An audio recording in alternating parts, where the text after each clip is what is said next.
साईं बंदगी सतनाम।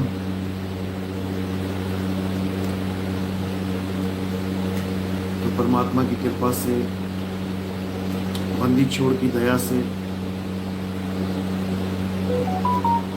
ये मूल ज्ञान पूरे विश्व में फैल रहा है। धीरे धीरे धीरे मालिक के सब विवेकी हंस इस सत्य ज्ञान के साथ जुड़ते जा रहे हैं, और एक समय ऐसा आएगा जब पूरे विश्व में केवल इसी ज्ञान का डंका बजेगा, और जितने भी गुरुजन हैं वो सब इसी ज्ञान की नकल करते नजर आएंगे। ये होके रहेगा, इसको कोई रोक नहीं सकता, क्योंकि ये परमात्मा के वचन है, ये परमात्मा का निर्णय है कि कलयुग में सतयुग आके रहेगा, कोई इसको रोक नहीं सकता। तो अब क्या करना है? अब उस सत्य ज्ञान को और ज्यादा फैलाने में अपना पूरा योगदान देना, तन मन धन से सेवा करनी है, तभी सारा विश्व एक झंडे के नीचे आएगा और पूरे संसार में एक मूल ज्ञान चलेगा। अब वो समय आ गया है जब पूरे विश्व में एक ज्ञान चलेगा। साहिब बंदगी सतनाम। तो बहुत से लोग ये सवाल भी करते हैं कि क्या गुरुजी, जब ये मूल ज्ञान पूरे संसार में चल रहा होगा तो क्या कोई मंदिर मस्जिद गुरुद्वारों में नहीं जाएगा?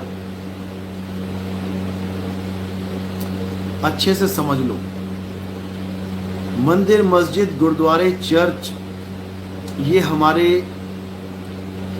विद्यालय हैं, ये हमारा स्कूल है, ये हमारा वो स्कूल है जहां पर हम अपनी पढ़ाई की शुरुआत करते हैं, जहां पर हम अल्लाह, वाहिगुरु, गॉड, भगवान, इनके बारे में थोड़ी सी भी जानकारी और बड़ी से बड़ी जानकारी दोनों प्राप्त करते हैं। हम छोटी से छोटी लीला और बड़े से बड़ा चमत्कार, हमें वो सब ज्ञान मंदिर, मस्जिद, गुरुद्वारे और चर्च में ही मिलता है। हिंदुस्तान में हो तो मंदिरों में ज्ञान मिल जाएगा, देवी देवताओं का या किसी भी भगवान का, जिसको कोई भी पूजना चाहता है, कोई भी पूजा करना चाहता है। मुसलमान हो तो अरब देश में जितने भी अल्लाह की कोई चमत्कार हुआ है, कोई उसकी रज़ा मौज हुई है, वो आपको कुरान पाक में मिल जाएगी। ईसाइयों में अगर कोई चमत्कार हुआ है, कुछ भी ऐसी लीला हुई है, तो आपको बाइबल में मिल जाएगी। गुरु ग्रंथ साहब में संतों के साथ कोई भी घटना घटी है, परमात्मा की दीदार हुए हैं, वो चर्चा आपको गुरु ग्रंथ साहब में मिल जाएगी। यानी आपको कुछ ना कुछ ज्ञान मिलेगा मंदिर जाने से, मस्जिद जाने से, गुरुद्वारे जाने से, चर्च जाने से, इसमें कोई शक नहीं है। कोई गलती से भी ना सोचे कि हम मंदिर, मस्जिद, गुरुद्वारे या चर्च की खिलाफत करते हैं, बिल्कुल नहीं। हम तो कहते हैं कि भैया जाओ, बिल्कुल जाओ, अपने बच्चों को भी लेके जाओ, लेकिन कब तक? जब तक वो इतना मैच्योर नहीं हो गया कि उसे बात ये समझ में नहीं आ गई कि हमारे जीवन का लक्ष्य आत्म ज्ञान प्राप्त करना है। जब तक ये समझ में नहीं आया, तब तक आप मंदिर जाते रहो, आप मस्जिद जाते रहो, आप गुरुद्वारे जाते रहो, आप चर्च जाते रहो, छोड़ मत देना, बिल्कुल जाओ। कब तक जाओ? जब तक तुम्हें यह समझना आ जाए कि हमारे जीवन का मकसद आत्म ज्ञान है। तब तक खूब मंदिर जाओ, खूब गुरुद्वारे जाओ, खूब चर्च जाओ, खूब मस्जिदों में जाओ। समझ लो। और जब ये समझ में आ गया कि हमें अपनी आत्मा का ज्ञान प्राप्त करना है, तब कहां जाओ? तब गुरु के पास जाओ, तत्वदर्शी संत के पास जाओ। गीता में यही समझाया है, अध्याय 4 34वां श्लोक, हे अर्जुन, अगर तुम सत्य को प्राप्त करना चाहते हो, अगर तुम सत्य ज्ञान को समझना चाहते हो, अगर तुम तत्व ज्ञान को जानना चाहते हो, तो कहां जाओ? तुम ऐसे तत्वदर्शी की संत की शरण में जाओ जो तुम्हें आत्मा का ज्ञान बता दे, जो तुम्हें आत्मा का ज्ञान समझा दे, जो नश्वर तत्वों को छुड़वा दे और अविनाशी तत्वों को लखा दे। तुम ऐसे तत्वदर्शी संत की शरण में जाओ। तो हमारा कोई वैर विरोध नहीं है भाई, मंदिर से, मस्जिद से, गुरुद्वारे से, चर्च से। वो हमारी छोटी क्लासेस हैं, वो हमारी प्राइमरी क्लासेस हैं। अगर हम वहाँ नहीं जाएंगे तो हमें कैसे पता लगेगा कि भगवान नाम की भी कोई चीज़ है? भक्ति कैसे करेंगे? दीवारों पे थोड़ी नहीं लिखा है कि भगवान भी कोई चीज़ है। मंदिर, मस्जिद, गुरुद्वारे, चर्च में जाएंगे तो खुद समझ में आ जाएगा कि पाना किससे है। लेकिन पाना कैसे है ये समझ में नहीं आएगा। ये केवल एक कामिल मुर्शिद बता सकता है, ये सतगुरु बता सकता है, ये विवेकी गुरु बता सकता है। ये सबके बस की बात नहीं है। तो इसको अच्छे से समझना है। कई लोग कहते हैं गुरुजी हमने आपका ज्ञान ले लिया है, आत्म ज्ञान ले लिया है, लेकिन हमारे घर वाले हमारा पूरा विरोध करते हैं। कहते हैं तुम मुसलमान हो गए हो, तुम देवी देवताओं की पूजा नहीं करते हो, तुम ये नहीं करते, तुम वो नहीं करते। बताओ, हिंदू परेशान है कि ये मुसलमान हो गया, और मुसलमान परेशान है ये हिंदू हो गया। ये काफिर हो गया। हमारे कई भगत मुसलमान भी हैं, वो कहते हैं गुरुजी जब से आपका नाम लिया तो हमें तो बैठने नहीं देता कोई अपने समाज में। कहते हैं ये तो काफिर हो गया है। तो बताओ, अरे हमने कोई मूर्ति ना पुजवाई, हमने कोई राम राम ना जपवाया, हमने कोई राधे राधे नहीं जपवाया, हैं? काफिर कैसे हो गया? यही नहीं समझ में आता। तो दिक्कत यही है, हिंदू सोचता है कि जो मंदिर जा रहा है वही भक्ति कर रहा है, मुसलमान सोचता है जो नमाज पढ़ रहा है वही भक्ति कर रहा है, सिख सोचता है कि जो गुरुद्वारे जाके वाहिगुरु वाहिगुरु जप रहा है वही भक्ति कर रहा है, और ईसाई सोचता है जो चर्च जा रहा है, गॉड गॉड कर रहा है, हालेलुया कर रहा है, वही भक्ति कर रहा है। जबकि चारों नहीं जानते कि चारों ही भक्ति नहीं कर रहे हैं, वो केवल 52 अक्षरी नाम जप रहे हैं। भक्ति करना अलग चीज है, नाम जपना अलग चीज है। भक्ति किसकी की जाती है? सत्य की। नाम किसका जपा जाता है? किसी का भी जप लो। नाम तुम किसी का भी जप सकते हो, लेकिन भक्ति केवल सत्य की करोगे तब जाके सत भक्ति कहलाएगी, तब जाके सत्संगी कहलाओगे, सत्य का संग करने वाला। समझ लो। तो हम सत्संगी बनाते हैं। कोई हिंदू है, आए, सत्य को जाने, गीता को पढ़े, गीता को समझे, गीता के द्वारा आत्म तत्व का ज्ञान प्राप्त करे, बन गया सत्संगी। कोई मुसलमान है, आओ, ज्ञान समझो, अपनी रूह को जानो, अविनाशी रूह को समझो, बन गए सत्संगी। ईसाई है, आओ, बैठो, उस सोल को जानो, उस इमॉर्टल सोल को जानो, जो कभी नहीं मरेगी, बन गए सत्संगी। और सिखवाई है तो आओ बैठो, सत श्री अकाल, उस अकाल पुरख वाहिगुरु को जानो, जपो नहीं। हो गए सत्संगी, क्योंकि सत्य का संग करना है, सत्य का संग होना चाहिए, बात तब बनेगी। लेकिन कोई सत्य का संग करने के लिए तैयार ही नहीं है। सब केवल 52 अक्षरों का संग करने के लिए तैयार हैं जो इंसानों ने बनाए हैं। अंग्रेजी के अक्षर 26 हैं और हिंदी संस्कृत के अक्षर 52 हैं। अगर हमारे पूर्वजों ने, जिन्होंने ये 52 अक्षर शोधे हैं, बनाए हैं, अगर वो ये 2 लाइनें ना बनाते, कौन सी, या रा ला वा शा पा फा बा भा मा, तो सारे भगवानों के नाम लगभग इसी अक्षरों से आ रहे हैं। एक भी भगवान का नाम पूरा ना हो पाता, और रा और माँ तो होता ही नहीं, तो राम जी का तो नाम ही ना होता। सोचो कैसे कैसे नाम रखते, वाहे गुरु कैसे कैसे रखते, या रा ला वा शा, ये लाइन ही ना होती, इसमें रा भी है और वा भी है, तो वाहे गुरु नाम ही पूरा ना हो पाता बिना अक्षरों के। तो इन अक्षरों के द्वारा जितने भी नाम बनाए जाते हैं वो इंसानों के द्वारा बनाए गए मैन मेड नाम हैं, और मैन मेड नाम से काम नहीं बनेगा। किससे बनेगा? सेल्फ मेड, जो स्वयं से है, आत्मा स्वयं से है, किसी के द्वारा पैदा नहीं करी गई और किसी के द्वारा मारी नहीं जा सकती, समझ लो। तो अगर कोई भगत है जिसके घर वाले अभी विरोध कर रहे हैं, तो उनको आप बिल्कुल भी नाराज ना होएं, बिल्कुल भी नहीं, क्योंकि वो अज्ञानी जीव है। वो अभी नहीं समझ रहा कि उसका पति क्या कर रहा है, या उसकी बीवी क्या कर रही है, या उसका लड़का क्या कर रहा है, उसका पिता क्या कर रहा है, माँ क्या कर रही है। वो अपनी तरह से, अपने चश्मे से दुनिया को देख रहा है। वो लाल रंग के चश्मा पहन के बैठा है, इसलिए उसको दुनिया लाल दिख रही है। पीले रंग का पहन लिया तो पीली दिख रही है, नीले रंग का पहन लिया नीली दिख रही है।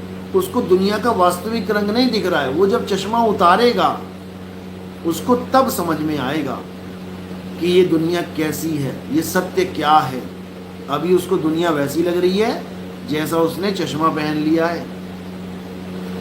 तो इसलिए उनके साथ कोई वैर विरोध नहीं करना है। हाँ, उनका दिल रखने के लिए आप पूजा भी कर सकते हो, केवल दिल रखने के लिए। वो कहें आज लक्ष्मी जी की पूजा करनी है, दिवाली है, चलो हमारे साथ खड़े हो जाओ। आपको पता है कि लक्ष्मी जी की पूजा करने से किसी को लक्ष्मी मिलने वाली नहीं है। पूरे पूरे गांव गरीब आदमी इतनी पूजा करते हैं लक्ष्मी जी की, हर साल इतनी पूजा करते हैं और बेचारे गरीबी में ही मर जाते हैं। झोपड़पट्टी का आदमी झोपड़पट्टी में ही मर गया लक्ष्मी जी की पूजा करता करता। तो क्या फायदा भैया लक्ष्मी जी की पूजा करने का। लेकिन अज्ञानी जीव है, नहीं मान रहा है, नहीं करनी है, तो आप खड़े हो सकते हैं। हमारी तरफ से बिल्कुल खुली छूट है। कोई ये ना सोचे कि हमारे पंथ में नाम ले लिया तो अब परिवार में लड़ाई करना है, झगड़ा करना है। जैसे वो रामपालिये जितने भी हैं ये सब द्वंद्व कर देते हैं, लठ बजा देते हैं, रिश्ते तोड़ देते हैं एक दूसरे के साथ। ये काम नहीं करना है। इंसान एक सामाजिक जीव है, समाज के साथ खड़ा भी होना पड़ता है, ऐसी बात नहीं है। तुम्हारे घर में आग लग गई तो पड़ोसी बुझाएंगे, तुम्हारा गुरुजी थोड़ी नहीं आएगा बुझाने कि तुम गुरुजी के कहने पे पड़ोसियों के घर पानी ना पियो, पड़ोसियों के घर तुम कुछ खाओ ना। अगर वो सात्विक है खा सकते हो, इसका मतलब ये नहीं कि वो तुम्हारे गुरु का चेला नहीं है तो तुम कुछ खा नहीं सकते, ऐसा बिल्कुल नहीं है। अरे तुम्हारे गुरु का चेला तो वो भी नहीं है जो आलू बेच रहा है, टमाटर बेच रहा है, टिंडे बेच रहा है, उससे क्यों ले रहे हो? फिर उसके हाथ का क्यों तुम सब्जी बना बना के खा रहे हो? क्या पता वो सुबह सुबह अंडे खा के आया हो और उसी अंडे वाले हाथ धोए ना हो, और तुम्हें टमाटर पकड़ा रहा है, तुम्हें अंगूर पकड़ा रहा है, तुम्हें संतरा पकड़ा रहा है, और तुम उसका छील छील के खा रहे हो। समझो। तो इन चीजों से ऊपर उठो। सत्य क्या है उसको जानो, आत्मा क्या है उसको पहचानो। ये जपी तपी सन्यासी ये तुम्हारा मार्गदर्शन कर सकते हैं बहुत लो लेवल पे, जहां तुम्हारे पास कुछ नहीं है वहां तुम्हें ये कह देंगे राधे राधे जपो। अब तुम्हारे पास कुछ नहीं है तो राधे राधे ठीक है, तुम्हें कह देंगे राम राम जपो। अब तुम्हारे पास कुछ नहीं है तो राम राम ठीक है, ये कह देंगे अल्लाह अल्लाह जपो, अब कुछ नहीं है तो अल्लाह अल्लाह ही ठीक है, ये कह देंगे वाहिगुरु वाहिगुरु जपो, अब कुछ नहीं है तो वाहिगुरु वाहिगुरु ठीक है। लेकिन जब आत्मज्ञानी गुरु मिलेगा तो तुम्हारे सारे नाम छुड़वा देगा। सोई गुरु पूरा कहावे, दो अक्षर का भेद बतावे, एक छुड़ावे एक लखावे, तब प्राणी निज घर को जावे। समझ लो, ये गुरु का काम है। वो क्या करेगा? वो सारे नाम छुड़वा देगा, वो अल्लाह अल्लाह भी छुड़वा देगा, वो राम राम भी छुड़वा देगा, वो वाहिगुरु वाहिगुरु छुड़वा देगा, वो राधे राधे छुड़वा देगा, वो ओम नमः शिवाय छुड़वा देगा, वो सतनाम सतनाम कबीर कबीर छुड़वा देगा, सब छुड़वा देगा। और क्या पकड़ाएगा? तुम्हारी आत्मा का ज्ञान। आत्म ज्ञान बिना नर भटके, कभी काबा कभी काशी, जल में मीन प्यासी, मोहे देखते आवे हासी। समझ लो। अब कई लोग कहते हैं जी ये तो एक आधार है, मंदिर एक आधार है, मूर्ति एक आधार है, पूजा पाठ एक आधार है। तो भाई आधार किसका पकड़ लिया तुमने? पहले तो ये समझ लो, जो सार शब्द की भक्ति है, जो आत्म स्वरूप की भक्ति है, वो निराधार भक्ति है, उसमें किसी का आधार नहीं चाहिए। पहले तो ये समझ लो। आत्मा की भक्ति में ना तो किसी मूर्ति की जरूरत है, क्योंकि आत्मा मूर्ति जैसी है ही नहीं, ना ही किसी नाम की जरूरत है, क्योंकि आत्मा का कोई नाम है ही नहीं। आत्मा तो सबके नाम खुद ले रही है, आत्मा तो खुद सबके नाम ले रही है। आत्मा का क्या नाम है? कोई भी नहीं, अनाम है। तो जब वो अनाम है तो अनाम को जानने के लिए नाम की भक्ति क्या करोगे? आसमान में जाने के लिए जमीन के नीचे थोड़ी नहीं घुसना है, ऊपर को उड़ना है। अनाम को जानने के लिए नाम थोड़ी नहीं जपना है, अनाम को जानना है। समझो, आत्मा को जानने के लिए किसी शरीर की, किसी पत्थर की, किसी भी काया की जरूरत नहीं है। ये जो काया तुम्हें मिल गई है ये बहुत है। इसी के द्वारा ये ज्ञान तुम समझ रहे हो, इसी के द्वारा भक्ति चलेगी। लेकिन इसकी भी जरूरत नहीं पड़ेगी तुम्हें। ये तो तुम्हें मौका मिल गया है कि इस चोले में सूरत काम कर सकती है, सूरत भटकाव खत्म कर सकती है, सूरत अपने ठिकाने पे पहुंच सकती है। नहीं तो इस शरीर की भी कोई जरूरत नहीं है। अगर 84 में भी सूरत अपने ठिकाने पे पहुंच सके तो शरीर की जरूरत ही नहीं है तुम्हें इंसान चोले की। फिर तो कुत्ता बिल्ली हाथी घोड़ा बन के ही पार हो जाओ। सूरत तो उनके पास भी है ना। बिल्ली की सूरत देखो कैसे चूहे को एकदम देख लेती है, एकदम भाग के पकड़ लेती है। उड़ती चिड़िया पकड़ ले, चिड़िया उड़ने के लिए तैयार है, हवा में उड़ गई है, बिल्ली छलांग मार के पकड़ लेती है सूरत के द्वारा। लेकिन कोई कहे कि बिल्ली की सूरत वापस शब्द में लीन हो जाए तो नहीं हो सकती। उसके लिए मनुष्य चोला ही चाहिए, जो तुम्हें मिल चुका है, जो तुम्हारे पास है। अब तुमने केवल इसको सही से यूज करना है। जिसने इस चोले को सही से यूज कर लिया उसका बेड़ा पार हो जाएगा। बस इतना सा खेल है। कोई राम राम राम राम नहीं, कोई अल्लाह अल्लाह अल्लाह वाहिगुरु वाहिगुरु नहीं, कोई यहोवा यहोवा गॉड गॉड नहीं, कुछ नहीं। अपनी आत्मा को जानो, परमात्मा को पहचानो, बात खत्म हो गई। तो ये ज्ञान बच्चों के समझ में नहीं आता। पीएचडी की किताब बच्चों के हाथ में दे दो, नहीं आएगी समझ में। ये ज्ञान केवल उसके समझ में आ जाता है जिसके पूर्व जन्म के संस्कार हो, पिछले जन्मों के बड़े अच्छे संस्कार हो, उनकी भक्ति हो पिछले जन्मों की, पिछले जन्मों में खूब संतों की सेवा की हो।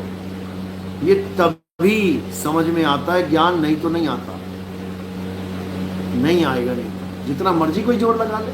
अरे बड़े बड़े बाबा ना समझ पाए।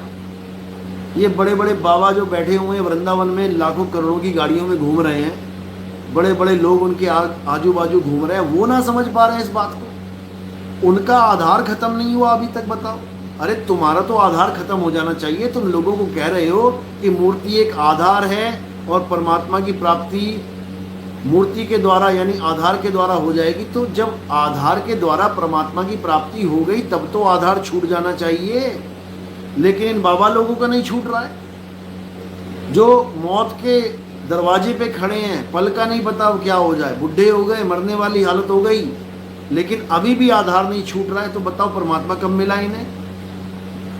आधार का मतलब होता है अगर परमात्मा नहीं मिला तो आधार पकड़ के रखोगे, और अगर परमात्मा मिल गया तो आधार छूट जाना चाहिए। लेकिन इनका बुढ़ापे में छूट नहीं रहा, ये बुढ़ापे में आधार नहीं छोड़ पा रहे हैं, यानी अभी कुछ मिला नहीं है। अभी आधार के विश्वास पर ही गाड़ी चल रही है कि परमात्मा मिलेगा मिलेगा मिलेगा। समझो, अभी ये आधार नहीं त्याग पा रहे हैं क्योंकि इनको परमात्मा नहीं मिला है, इनको वो चीज प्राप्त नहीं हुई है जिसके प्राप्त होने पे सारे आधार छूट जाते हैं। तुम एयरपोर्ट जा रहे हो, किसके आधार पे जाओगे? बस के आधार पे। जैसे ही एयरपोर्ट पहुंच गए अब बस छूट जाएगी, बस को छोड़ के तुम एयरपोर्ट में चले जाओगे, और तुम्हारी बस ही नहीं छूट रही है तो तुम एयरपोर्ट में कहां से पहुंच गए अभी?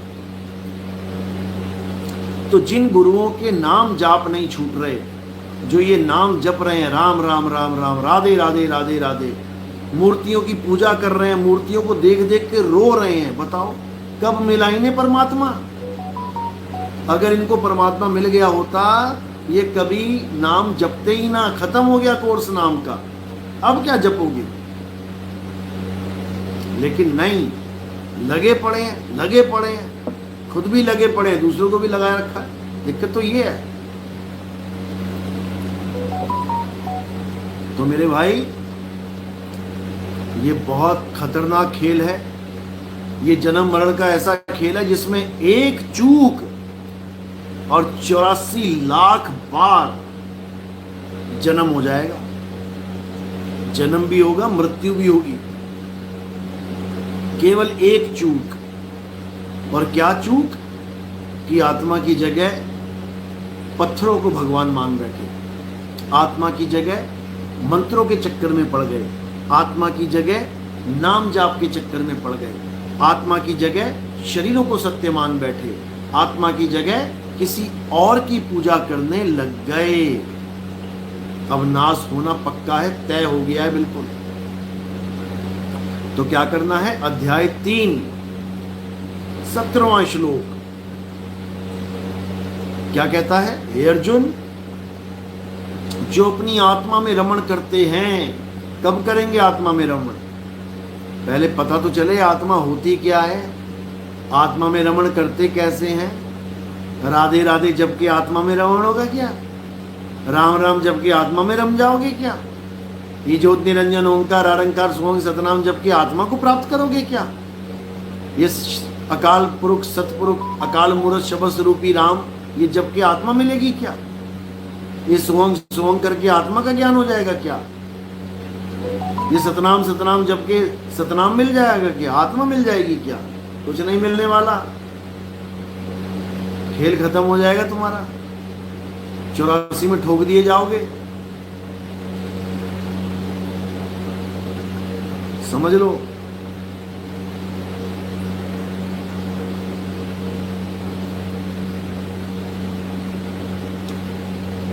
जब तक ये नहीं समझोगे कि कोई भी नाम जाप करके तुम उस वस्तु तक नहीं पहुंच सकते, बस तुम इतना समझ लो, कोई भी नाम जाप करके तुम उस वस्तु तक नहीं पहुंच सकते।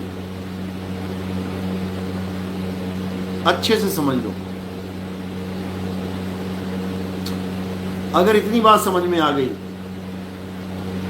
तो समझो सब समझ में आ गया।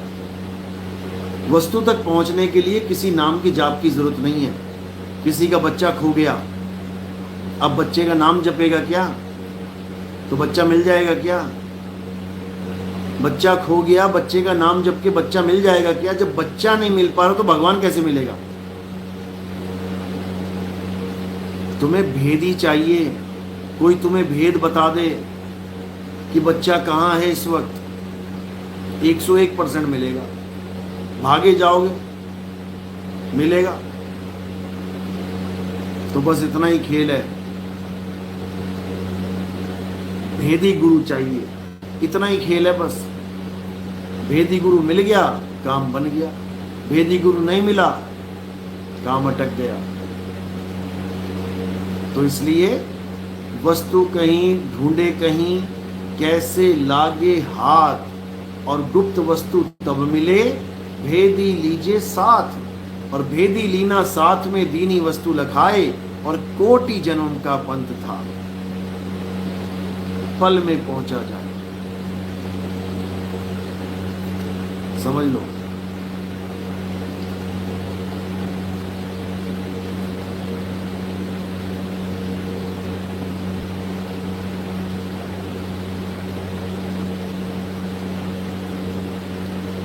हुकुम राजपूत, राम नाम से तो सतयुग से लेकर आज कलयुग में भी भवसागर से पार हो रहे हैं। साहब आप कौन से भगवान को मानते हैं? क्या वापस आकर संसार को बोला कि यह प्रमाण है और उसे उस घर में मैंने जन्म लिया, या वह नरक गया या स्वर्ग गया? भाई ये फार्मूला तो सबके ऊपर लागू होता है। कोई भी पंथ में, कोई भी धर्म में कोई आके नहीं बता पाया कि मैं स्वर्ग गया कि नरक गया। हमारे यहाँ भी कोई मरने के बाद ये नहीं बताने आएगा कि मैं कहाँ गया कहाँ नहीं गया, क्योंकि हमारे यहाँ मरने के बाद वाली मुक्ति है ही नहीं। हमारे यहाँ जीते जी मुक्ति है, जीते जी। समझो, अगर आपने आज पानी पिया है तो आपका गला आज ही गीला होगा, मरने के बाद गीला नहीं होगा। अगर आप आज भक्ति कर रहे हो तो आपको अभी अनुभव होंगे। भक्ति के अपने अनुभव होते हैं, मरने के बाद नहीं होंगे। और जो मरने के बाद की आशा दिलवाता है कि मरने के बाद कोई शिवलोक चला गया, गोलोक चला गया, कोई किसी लोक चला गया, सतलोक चला गया, अलग लोक चला गया, अगम लोक चला गया, नामी लोक चला गया, वो आपको केवल बेवकूफ़ बना रहा है, इससे ज़्यादा कुछ नहीं। समझ लो, आत्मा में रमण कब करोगे? जीते जी करोगे, मरने के बाद नहीं करोगे। हमारे यहाँ आत्मा में रमण करना सिखाया जाता है। हमारे यहाँ गीता का यथार्थ ज्ञान दिया जाता है। हमारे यहाँ ये मरने के बाद के ढकोसले नहीं दिए जाते कि मरने के बाद तुम स्वर्ग चले जाओगे, मरने के बाद तुम महास्वर्ग में चले जाओगे। मरने के बाद कौन बताने आया? हमारे पंथ में कोई स्वर्ग, कोई नरक, कोई अलख लोक, अगम लोक, अनामी लोक, सतलोक, ऐसा कोई लोक का झांसा नहीं दिया जाता। हमारे यहाँ सत्य स्वरूप की महिमा है। अपने स्वरूप को तुम जीते जी प्राप्त करोगे, और जब अपने स्वरूप को प्राप्त कर लोगे तुम्हें खुद समझ में आ जाएगा कि आखिर तुम्हें प्राप्त करना क्या था। अपने सत्य स्वरूप को प्राप्त करोगे, तुम्हें समझ में आ जाएगा कि मुझ में और परमात्मा में कोई भेद नहीं है। तो ही मोही, मोही तो ही, अंतर कैसा, एक जल तरंग जैसा। जैसे नीचे पानी है समुंदर और ऊपर तरंग है दोनों जल, बस एक है चल और एक है अचल। चलने वाली लहरें हैं, अचल समुंदर है। तो तुम लहरों से समुंदर हो जाओ, चल से अचल हो जाओ, सारा खेल खत्म हो जाएगा, कोई दिक्कत ही नहीं है। तो इसलिए अब किसी भी चक्कर में नहीं पड़ना है। अब केवल और केवल अपनी आत्मा को जानना है।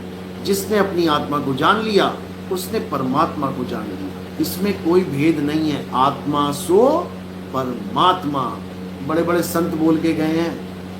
गुरु ग्रंथ साहब में लिखा है, आत्मा परमात्मा एको करे, अंतर की दुविधा अंतर मरे। यानी सच्चा संत वो होता है जो आत्मा और परमात्मा के भेद को खत्म कर दे। आत्मा परमात्मा एको करे, अंतर की दुविधा अंतर मरे, यानी तत्व रूप में आत्मा और परमात्मा एक हो जाए, बस और कुछ नहीं करना है। बाकी तो ये जो काया पंच भौतिक काया पकड़ी है, इसको छोड़ने का इंतजार करो बस। अब केवल समय का इंतजार करना है और कुछ नहीं करना है। जैसे प्लेन क्रैश होने वाला है, अभी हुआ नहीं है, इंडिकेशन हो गई है, सबने पैराशूट पकड़ लिए हैं। अब बस क्या है, अब इंडिकेशन होगी पायलट की कि छलांग मारो। बस जैसी इंडिकेशन हो गई, इमरजेंसी विंडो खुल गई, पैराशूट पहन लिए, अब छलांग मारो। जैसे ही बोला मार दो छलांग। बस इसी प्रकार इस एरोप्लेन से ये भी क्रैश होने वाला है। कुछ दिनों में, कुछ सालों में, कुछ महीनों में ये भी क्रैश हो जाएगा। अब पैराशूट पहन के तैयार रहना। जिसने इस हवाई जहाज को कस के पकड़ लिया उसको एक नया हवाई जहाज मिल जाएगा, फिर बेटा उड़ाते रहो।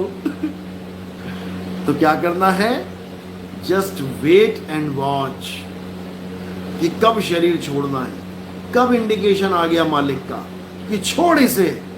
और तुमने पलट के देखना तक नहीं है, देखना तक नहीं है। अगर तुमने देख लिया, अगर तुमने देख लिया पलट के, तो समझो अब खेल खत्म है तुम्हारा।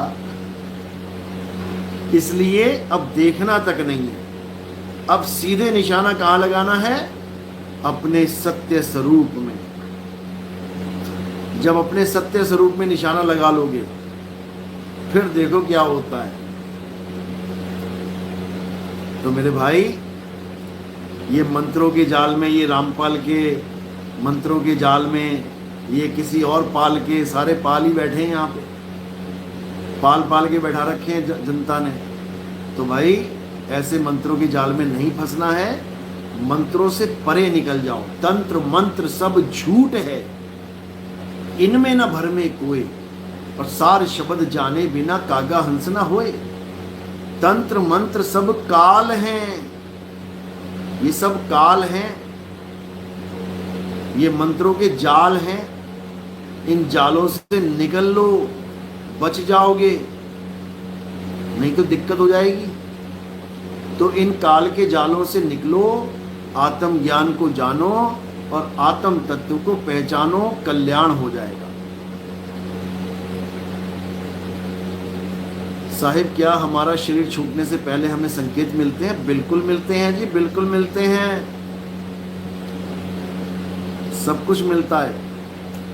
जैसे बीमार होने से पहले इंसान को खुद समझ में आने लग जाता है कि यार लग रहा है बुखार आने वाला है। छींक आने से पहले तुम्हें इंडिकेशन हो जाती है, बेटा छींक आने वाली है, समझ लो। इसी प्रकार शरीर छोड़ने से पहले तुम्हें इंडिकेशन आ जाएगी अपने आप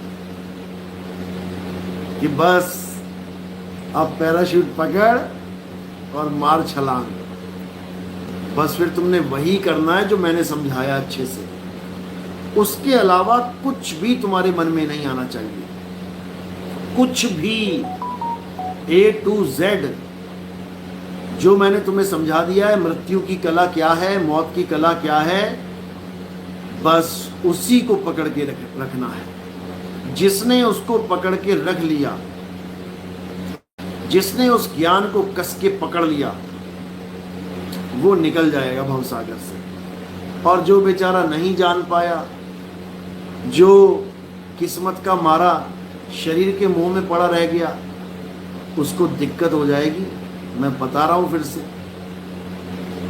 जो शरीर के मुंह में रहेगा उसको दिक्कत हो जाएगी। इसलिए मैं बार बार समझाता हूं कि शरीर से मोह भंग कर लो। पहले तो गलती से भी अपने आप को शरीर नहीं मानना है, गलती से भी। भगवान को तो बहुत दूर की बात है शरीर मानना, खुद को भी नहीं मानना है। और ये कैसे होगा? अपने आप को हाईलाइट करना बंद कर दो, अपने आप को हाईलाइट करना बंद कर दो कि ये मेरी फोटो है, मेरी फोटो लोग बहुत देखें, ये मेरी शक्ल है, मेरी शक्ल लोग देखें। ये भाव तुम्हें बर्बादी की तरफ लेके चले जाएंगे। मेरी मजबूरी है शक्ल दिखाना, क्योंकि गुरु पद मिला है, आना पड़ेगा दुनिया के सामने। याद करो, जब मैंने सत्संग शुरू किए थे 2018 से लेके 20 तक मेरी शक्ल ना देख पाया था कोई। समझ लो, काला बैकग्राउंड और सफेद अक्षर यही चलते थे, क्योंकि हमें शक्ल दिखाने की जरूरत ही नहीं थी।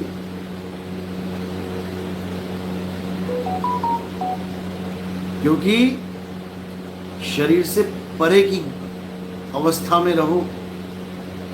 अपने आप को शरीर मान लोगे, शरीर के दिखावे में आ जाओगे तो छूट नहीं पाएगा।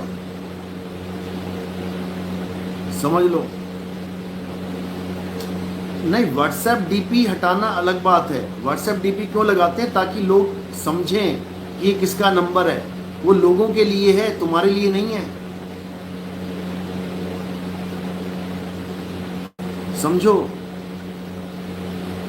यानी कि जैसे अब हमारे कई चेले हैं जो सत्संग करने लग गए हैं यूट्यूब पे, अपनी फोटो लगा लगा के बड़ा बड़ा देख के, तो फंस गए वो जाल में, वो चक्कर में फंस गए काल भगवान के।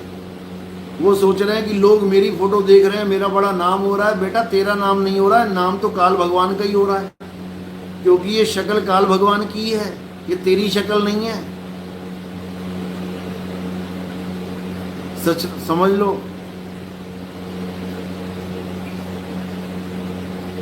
ये तुम्हारी शक्ल नहीं है कि तुम बड़े चौधरी बन गए हो, दुनिया तुम्हें जान रही है, तुम फेमस हो गए हो।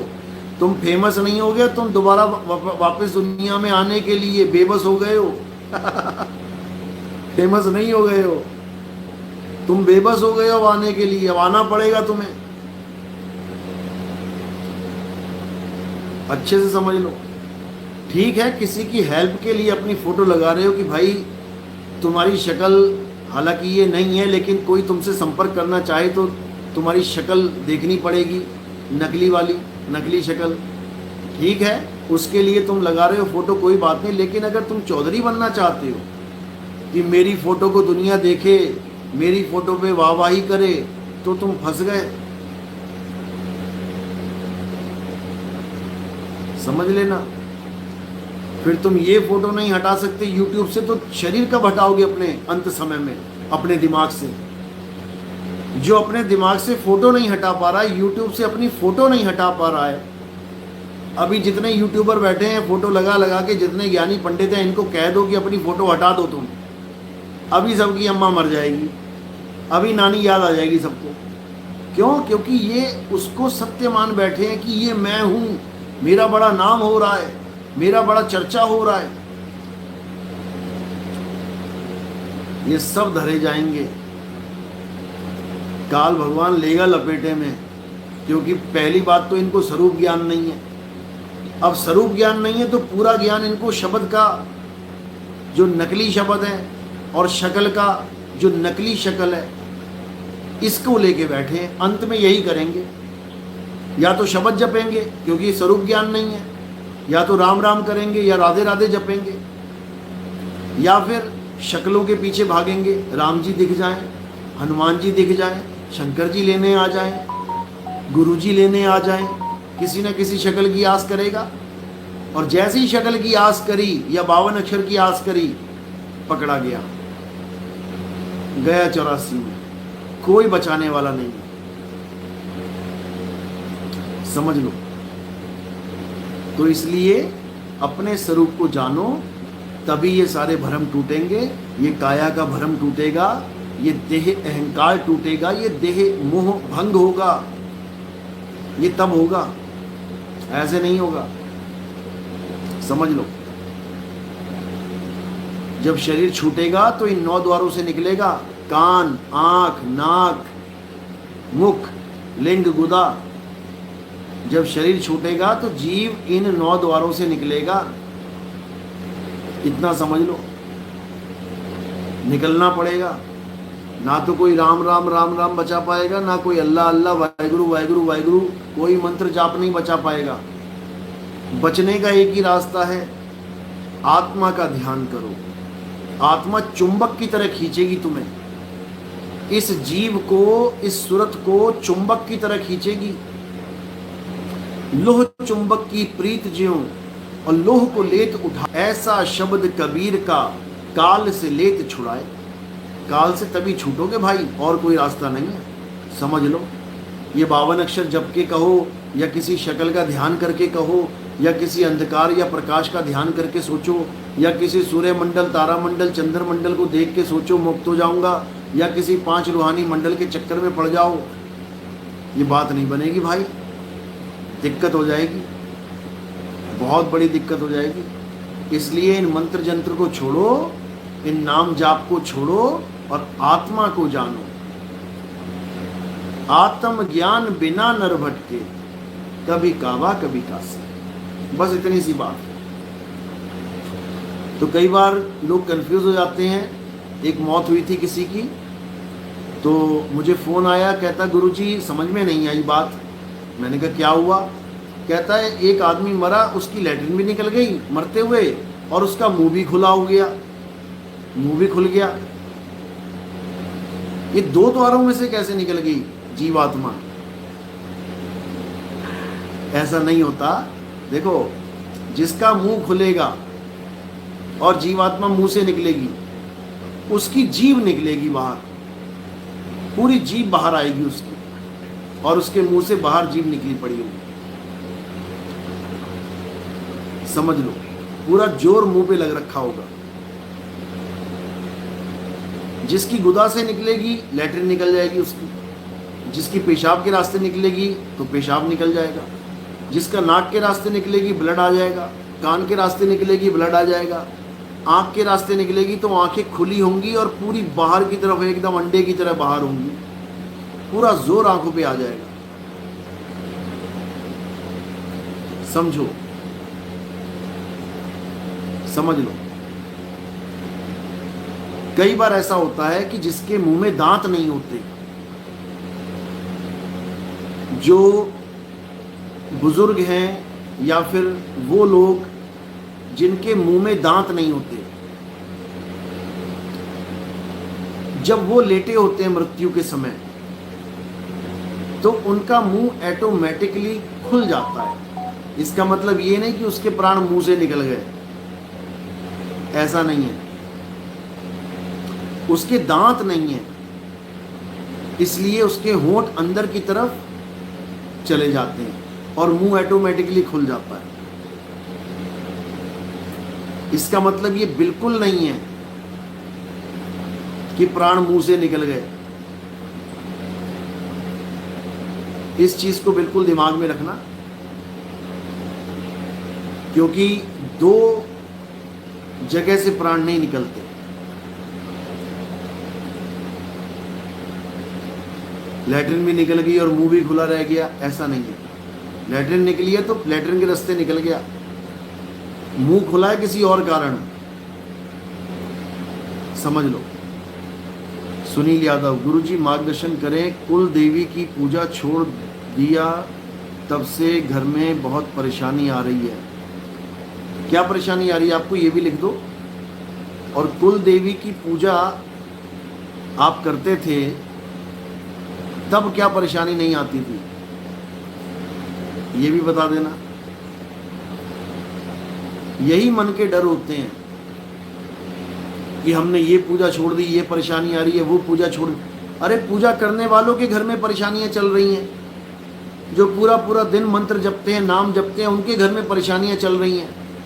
वो पूछते फिर रहे हैं गुरुओं से कि हम पूरे दिन पूजा करते हैं, पाठ करते हैं, तब भी हमारे घर में परेशानियां चल रही हैं। वो कहाँ जाएं, वो क्या करें?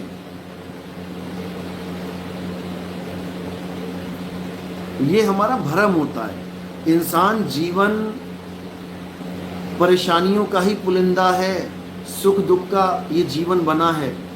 सबको परेशानियां आती है। राम जी को परेशानी नहीं आई क्या? तुम्हारी परेशानी राम जी से भी बड़ी है क्या? 14 साल का वनवास हो गया, अपनी घरवाली को रावण उठा के ले गया, इससे बड़ी परेशानी तो तुम्हें नहीं आई होगी।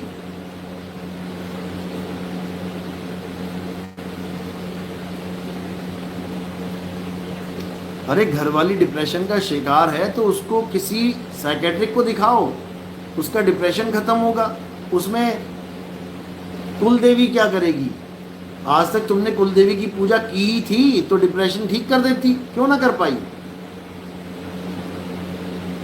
अगर कोई डिप्रेशन का शिकार है तो कुलदेवी क्यों नहीं ठीक कर पाई उसको? जब तक पूजा करते थे तब तक ठीक हो जाती।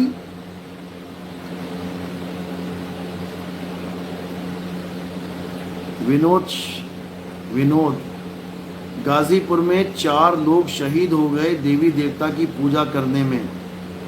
बताओ, देवी देवता की पूजा करते करते शहीद हो गए। करंट लग गया था ना, वो सुनने में तो यही आया था कि करंट की तार लग गई थी, पता नहीं। कोई हरे बांस की कोई झंडा वंडा लेके जा रहा था हरे बांस का, तो ऊपर तार बिजली वाली थी और वो करंट सीधे उन चारों में आ गया। चारों एक दूसरे को पकड़े थे, क्या किया था समझ में नहीं आया, लेकिन 4 लोग मर गए उसमें। अब बताओ, देवी देवता की पूजा करते हुए बंदा सेफ नहीं है और तुम कह रहे हो मेरी कुल देवी छूट गई है तो मुझे प्रॉब्लम आ गई है। अरे यहाँ तो मौत हो गई देवी देवता पूजा करते करते। कुंभ में 144 साल के बाद कुंभ हुआ है, सारे देवी देवता वहाँ विद्यमान होंगे, पूजा पाठ चल रहा है, हवन यज्ञ चल रहे हैं, सारे संत महात्मा बैठे हैं, तो भगदड़ में इतने लोग मर गए। अब ये परेशानी किसको बताओगे जाके? कौन बचाएगा वहां पे? बताओ जरा। तो इन चीजों से बाहर निकलो, हम पैदा ही मरने के लिए हुए हैं। इस सत्य को गांठ बांध लो। इस दुनिया में कोई भी पैदा होता है मरने के लिए पैदा होता है, यहाँ पर कोई ऐश करने के लिए पैदा नहीं हो रहा है। जो भी इस मृत्यु लोक में पैदा होगा मरने के लिए पैदा होगा। तो पहला जो फार्मूला है मौत, वो हमेशा याद रखो, जो तुम्हारे ऊपर लागू होगा फार्मूला। अब ये सुख और दुख ये बात की बातें हैं, ये कर्मों के आधार पर मिलता है। इतना समझ लो कि चाहे तुम सुखी रहो चाहे तुम दुखी रहो, मृत्यु तुम्हारी आनी आनी है, मृत्यु को कोई नहीं टाल सकता। इसलिए सबसे बड़ी प्रॉब्लम मृत्यु है, उसका इंतजाम करो।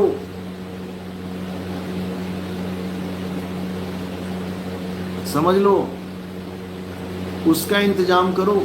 अरे यहाँ कितने बाबा लोग, कोई शिव जी का कथा सुना रहा है, कोई कुछ बता रहा है, कोई बेल पत्थर कह रहा है लगा के शहद चिपका दो शिवलिंग पे, उनकी कथाओं में लोग मर जा रहे हैं भीड़ में भगदड़ में। बताओ क्या करोगे?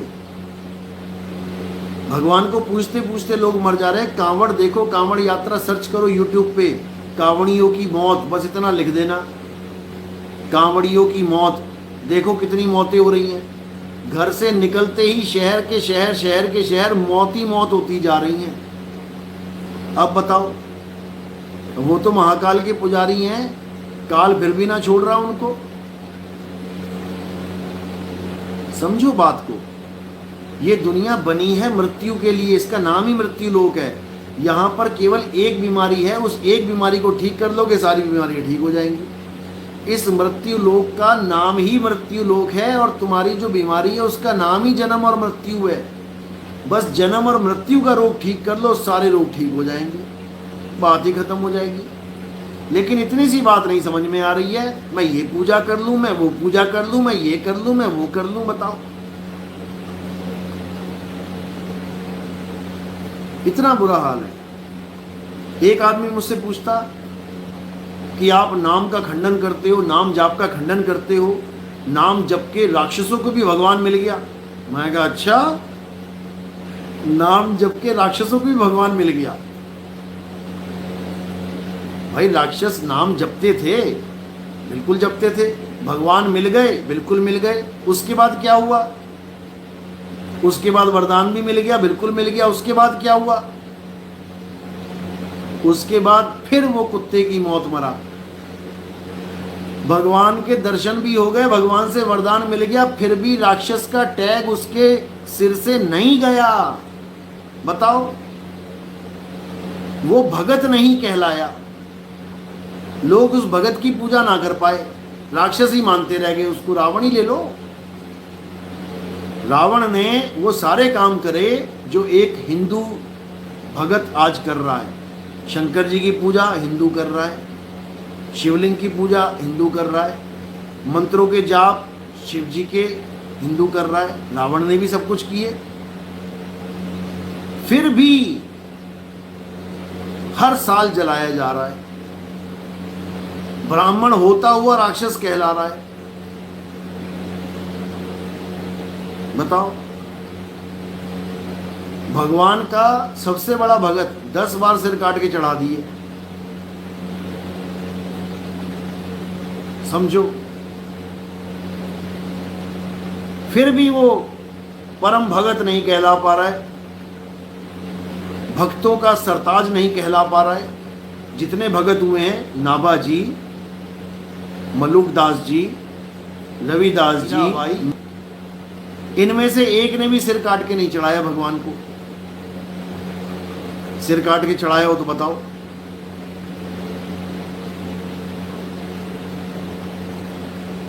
फिर भी वो संत शिरोमणि नहीं कहला पा रहा है। यानी भगवान प्रकट भी कर दिया, भगवान से वरदान भी ले लिए, लेकिन रहा राक्षस का राक्षस।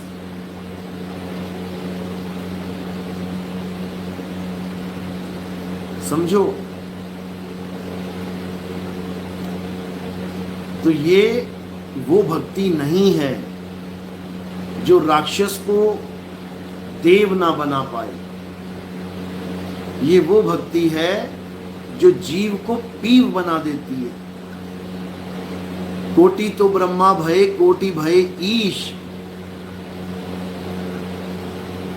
साहिब तेरी बंदगी से जीव होए जगदीश।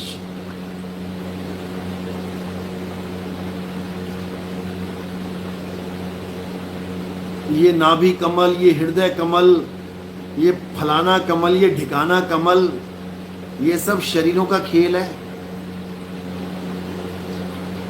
ये किसी कमल वमल की जरूरत नहीं है। यहाँ पे, यहाँ दो ही चीजें हैं, शब्द और सूरत। कहें कबीर सोई जन बच गए, जिन शब्द में सूरत संभारी, गगन में अगिया लागी बड़ी भारी। बात ये है, समझ लो। ये आ गया ग्रामपाल का चेला, सतलोक आश्रम, 6 तारीख को दोपहर 12 बजे। ऐसा हो जाएगा, वैसा हो जाएगा। तुम्हारी किस्मत में यही रोना लिखा हुआ है। इन लोग की दुकान की चारों टांगे टूट गई हैं। 4 टांगों पे इनकी दुकान खड़ी थी, वो चारों टांगे टूट गई हैं। अब बेचारे क्या करें? अब बेचारे यही रोना रो रहे हैं, नितिन दास को कैसे भी बदनाम करो। एक ने तो एआई पे मेरी वीडियो बना दी है नाचते हुए की। बताओ, अब ये एआई का सहारा लेके, आर्टिफिशियल इंटेलिजेंस का सहारा लेके मुझे नचवा रहे हैं, क्योंकि अब इनके बस में यही रह गया है। अब इनको भक्ति वक्ति मर्यादा कुछ नहीं रह गई है, कुछ भी नहीं। अब इनका गुरु फेल हो गया, इनके गुरु का ज्ञान फेल हो गया। अब ये आ गए अपनी असली औकात पे। अब ये आ गए अपनी असली औकात पे, क्योंकि ये भेड़ की खाल में छुपे भेड़िए थे। ये भेड़ की खाल में छुपे भेड़िए थे। ये भगत कहला रहे थे, ये हम भगत हैं, हम भगत हैं। अब बताएंगे ये कल को अपनी असलियत।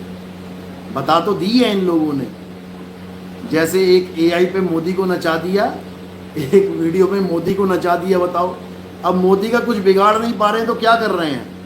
इसको नचाई देते हैं, ठुमके लगवा देते हैं, और तुम कर भी क्या पाओगे उसका? मतलब इतनी लो मेंटेलिटी हो चुकी है इन लोगों की कि क्या बताया जाए। क्योंकि अब इनके बस की बात रही नहीं है। इनके चेले छोड़ छोड़ के इनके छित्तर कहते हैं पंजाबी में, छित्तर मार मार के जा रहे हैं इनको। अपने चेलों के ही सवालों का जवाब नहीं है इनके पास। इनसे 2 सवाल पूछते हैं तो इनको लगता है कि नितिन दास का सत्संग सुन के आ गए हैं। अरे नितिन दास का सत्संग तो कबीर पंथ का ही सत्संग है ना, जवाब दो। क्यों नहीं दे रहे जवाब? क्योंकि इनके पास जवाब है ही नहीं है। बात ये है।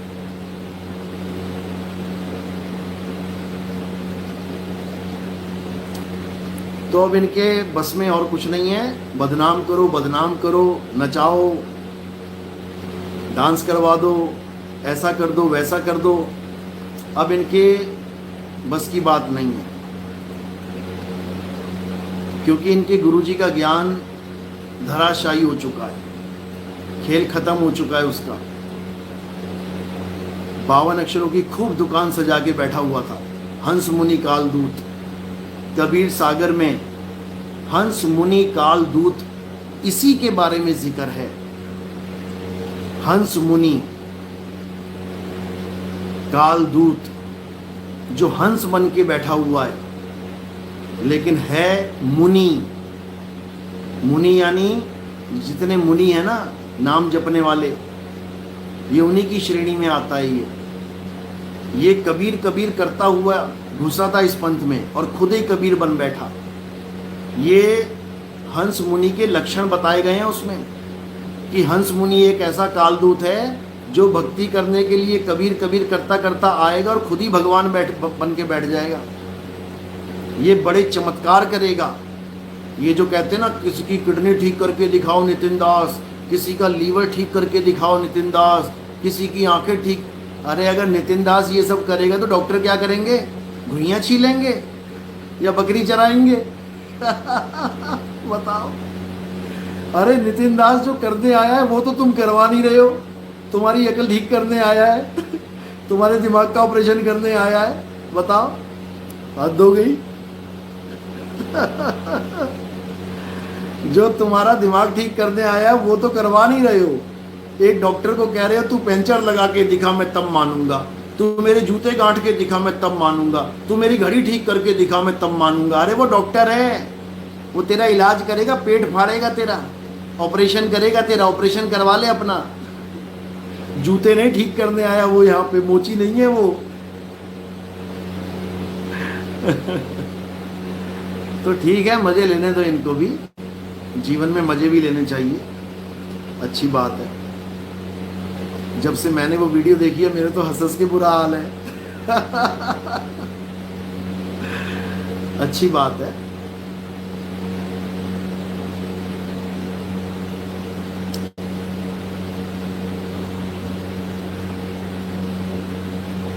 ऑफिशियल ब्यूटी क्वीन, अच्छा। आपका ज्ञान, आपके विचार हम भी रोज सुनते हैं गुरुजी।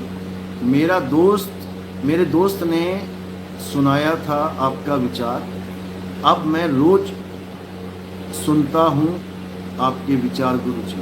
अच्छी बात है, सुनना सबके विचार चाहिए। सब काहू का लीजिए साचा शब्द निहार, और पक्षपात मत कीजिए कहें कबीर विचार। दिग्विजय सिंह चौहान, आचार्य प्रशांत भी आत्मा के बारे में अच्छे से समझा रहे हैं। ये आपको लग रहा है आत्मा के बारे में समझा रहे हैं, वो तो आत्मा को मानने से ही मना कर देता है। ये तो अब हमारे सत्संग सुन सुन के, अब नकल मार मार के, अब आत्मा आत्मा करना सीख गया। ये पहले कभी गीता पे नहीं बोलता था। अब हमने जब से गीता का ज्ञान पूरा स्पष्ट कर दिया, खोल दिया, तब से ये गीता भी पढ़ाने लग गए महाराज जी। तो इनकी पुरानी वीडियोस देखो, तुम्हें समझ में आ जाएगा ये आत्मा के बारे में क्या बताता था, कि आत्मा जैसी कोई चीज होती ही नहीं है। 50 वीडियोस में बोल रखा है कि आत्मा नाम की कोई चीज होती ही नहीं है। वो आत्मज्ञान देने चले हैं, भूल जाओ। I am from Punjab, Gurdaspur, Qadian से हूँ। बहुत अच्छी बात है। सत्संग सुनो, सत्संग जरूर सुनो। ये आत्म ज्ञान है भाई, अगर ये ज्ञान नहीं हो पाया तो दिक्कत हो जाएगी।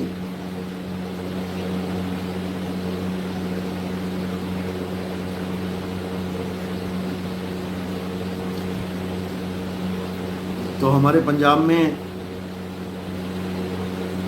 बहुत सी ऐसी कहावतें हैं जो इन रामपाल के चेलों पे फिट होती हैं। लेकिन ठीक है, जो कर रहे हैं करने दो, आनंद में रहें, क्योंकि हर कर्म का एक हिसाब होता है। वो काल भगवान बैठा है, वो सबका हिसाब किताब एक ही बार में निपटा देगा। हमें कुछ करने की जरूरत नहीं है, हम तो बस दृष्टा बने हुए हैं, यहाँ पे देख रहे हैं। कौन क्या कर रहा है, क्या लीला चल रही है, बस देखते जाओ देखते जाओ देखते जाओ।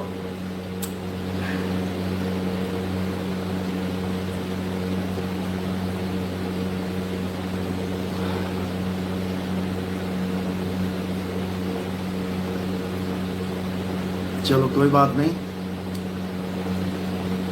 सब मालिक के रंग हैं, सब मालिक की मौज है।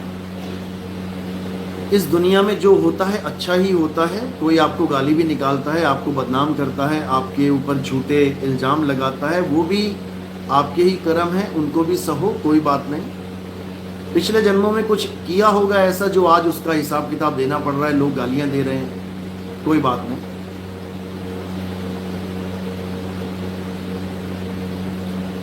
इसलिए सबको माफ करते जाओ। हमारा तो एक ही फार्मूला है,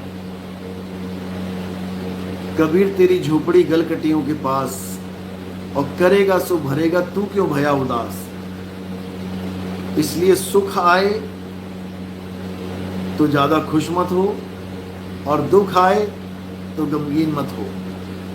सम रहो, न्यूट्रल रहो, क्योंकि ज्यादा खुशी आई है, ज्यादा रम जाओगे तो जाएगी तो दुखी हो जाओगे। ज्यादा दुख आ गया है तो डिप्रेशन में चले जाओगे, आत्महत्या कर लोगे।